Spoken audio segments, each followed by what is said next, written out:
Well, if you find yourself in the right place during this time of year, you could be in for quite a show. WAAY 31 meteorologist Grace Anello has a little bit more about the northern lights.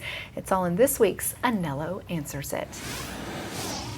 Well, the atmosphere's most beautiful light display is that of the Aurora Borealis. But how does it all form? Well, I'm glad you asked. I would love to tell you. It all starts with the sun pushing out charged particles called protons and electrons at a whopping 45 million miles an hour. Now, these charged particles are pushed towards Earth, but lucky for us, we have a strong magnetic field that does deflect those from hitting us right on. But where it sends them is where that magnetic field is the weakest, found at our north and south pole. So then those particles moving at incredible speed move into our atmosphere at the north and south pole, and they collide with the molecules that are already in the sky in those regions. Now, depending on the height and the composition of those collisions tells us what color auroras or what color lights we will see. So if you have a red or green sky looking in your Aurora Borealis, well, then those molecules are impacting oxygen. But if you're looking at blue or pink, then they're impacting nitrogen.